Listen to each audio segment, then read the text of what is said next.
Good afternoon. This is All India Radio and I'm Anuja Kumar with the Midday News.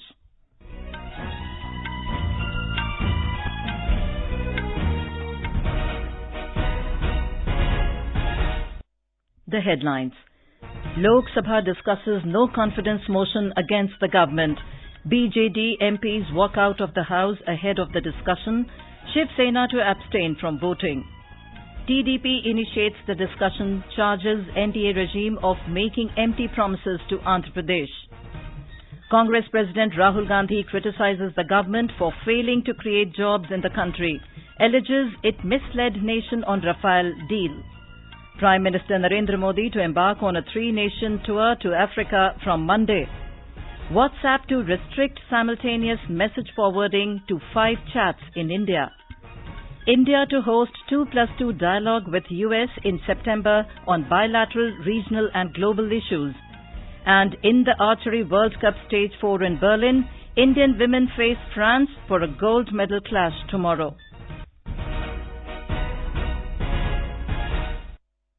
The Lok Sabha has taken up discussion on the no-confidence motion moved by Telugu Desam Party against the government. Initiating the discussion, Jaydev Gala charged the present NDA regime with making empty promises to Andhra Pradesh from the time of its bifurcation in 2014. He said both the Congress and the BJP crippled Andhra Pradesh, which is languishing in many parameters due to division. He reiterated his party's demand for a special category status, saying it is the need of the hour for the state. Madam, the Congress party in 2014 sliced Telugu Talli into 2 pieces in a crude, unscientific and irrational way. I appeal to the Prime Minister and to Finance Minister to please at least now realize this and announce special category status to Andhra Pradesh. There was a heated argument between TDP and TRS members on the bifurcation issue. Participating in the debate, Congress President Rahul Gandhi accused the NDA government for giving only lofty promises to people. He said Prime Minister promised to provide 2 crore jobs to youths. Instead, only 4 lakh youth have been given employment. Hindustan के युवा ने प्रधानमंत्री जी पे भरोसा किया और हर भाषण में प्रधानमंत्री जी ने कहा था कि 2 करोड़ युवाओं को मैं हर साल रोजगार दूंगा और सच्चाई है कि सिर्फ 4 लाख युवाओं को रोजगार मिला है. Mr. Gandhi also alleged that farmers, Dalits, women and youths have been the victim of the government's empty promises. He also questioned the government for not revealing the details related to purchase of Rafale aircrafts. As ruling members objected to some of the remarks of Mr. Gandhi and created noisy scenes, the Speaker, Sumitra Mahajan, adjourned the House briefly. Earlier, BJP MP Rakesh Singh took on the Congress, saying that the party gave multiple scams which tarnished the image of the country across the globe. He said many generations awaited progress to reach their doors, but poverty was never eradicated in the Congress rule. Mr. Singh said, in the last 48 months, with landmark initiatives, BJP have managed to bring a smile on the faces of people. He said the aim of the party is to strengthen democracy. He added that under the leadership of Prime Minister Narendra Modi, BJP has given the nation a clean government. He alleged that this no-confidence motion has been brought as the Congress party wants only one family rule in India and not able to see others serving the nation. देश के कुछ राजनीतिक दलों का अविश्वास प्रस्ताव लेकर आना, वो भी ऐसे राजनीतिक दलों का जो राजनीतिक और वैचारिक रूप से हमेशा से एक दूसरे का पुरजोर विरोध करते रहे हो, ये साबित करता है कि कांग्रेस को आज भी एक ही परिवार से बनी हुई सरकार के अलावा देश में कोई भी दूसरी सरकार स्वीकार नहीं है. Ahead of the discussion, Biju Janata Dal members walked out of the House. Party MP Bhartuhari Mahtab alleged that neither the previous Congress rule nor the BJP-led government has done justice to people of Odisha. Meanwhile, Shiv Sena has decided to remain absent during vote of no confidence. The News Services Division of All India Radio will bring you a special live bilingual program on no confidence motion. This can be heard on the Rajdhani and FM Gold channel from 9:15 p.m. Prime Minister Narendra Modi will embark on a 5-day visit to Rwanda, Uganda and South Africa from 23rd of this month. This was announced in New Delhi by Secretary in the External Affairs Ministry T.S. Tirumurti. Mr. Narendra Modi, who will attend the BRICS summit in South Africa, will first stop in Rwanda for a 2-day visit on Monday. This will be the first visit of any Indian Prime Minister to Rwanda. Mr. Tirumurti said India will extend $100 million credit each for agricultural sector and industrial sector to Rwanda. Prime Minister Modi will also have an interaction with Indian community there. India will also give 200 cows to Rwanda during the visit as part of an initiative to foster brotherhood and prosperity. A high-level business delegation is accompanying the Prime Minister. On the second leg of his journey, Mr. Modi will visit Uganda on the 24th. In the last leg of his visit, Prime Minister Modi will reach South Africa on the 25th to attend the 10th BRICS summit at Johannesburg, during which a host of global issues, including those related to international peace and security, will be discussed. In reply to a question, Mr. Tirumurti said India is not in competition with China or any other country in Africa, as our developmental cooperation with the African continent is much wider in scope and has a long history. The monsoon session of both houses of the Bihar legislature began in Patna today.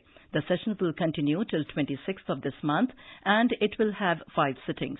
The House adjourned for the day after paying tributes to those leaders who died during inter-session period of the House. The session is likely to be stormy as opposition parties have decided to corner the government on various issues, including deteriorating law and order. Assembly Speaker Vijay Kumar Chaudhary has appealed all the parties for a smooth functioning of the House.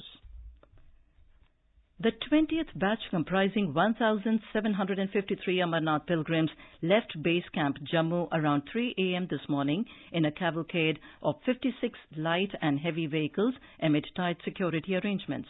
These include 1,334 men, 369 women, 48 sadhus and 2 sadhuis. So far, 69,667 pilgrims have left the Jammu camp for the pilgrimage.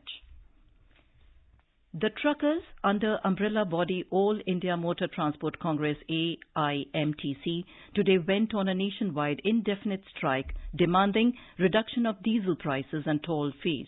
As talks with the government remained inconclusive till late last night, the AIMTC body decided to go on strike this morning. According to reports, the strike by and large remained effective, barring at few places. This is All India Radio giving you the news. For quick news updates round the clock, follow us on Twitter at AIR News Alerts. WhatsApp today said its users in India will not be allowed to forward more than 5 chats simultaneously.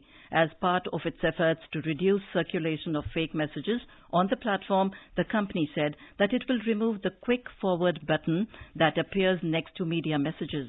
In a blog post, WhatsApp noted that its users in India forward more messages, photos and videos than any other country in the world. The Facebook-owned company has over 1 billion users globally, of which over 200 million are in India. The action by WhatsApp follows the government issuing another notice to WhatsApp yesterday, asking it to come out with effective solutions to curb the menace of fake news. In a statement, IT Ministry said it has approached WhatsApp to bring more effective solutions to the table to ensure greater accountability and facilitate enforcement of law beyond the existing efforts towards labeling forwards and identifying fake news. Minister of External Affairs Sushma Swaraj and Defence Minister Nirmala Sitharaman will host the U.S. Secretary of State Michael R. Pompeo and U.S. Secretary of Defence James Mattis in New Delhi on 6th of September this year for the inaugural 2+2 dialogue. In response to media queries on the 2+2 dialogue with the United States, External Affairs Ministry spokesperson Ravish Kumar said the 2+2 meeting will cover a broad range of bilateral, regional and global issues of shared interest with a view to strengthening the strategic and security ties between the two countries.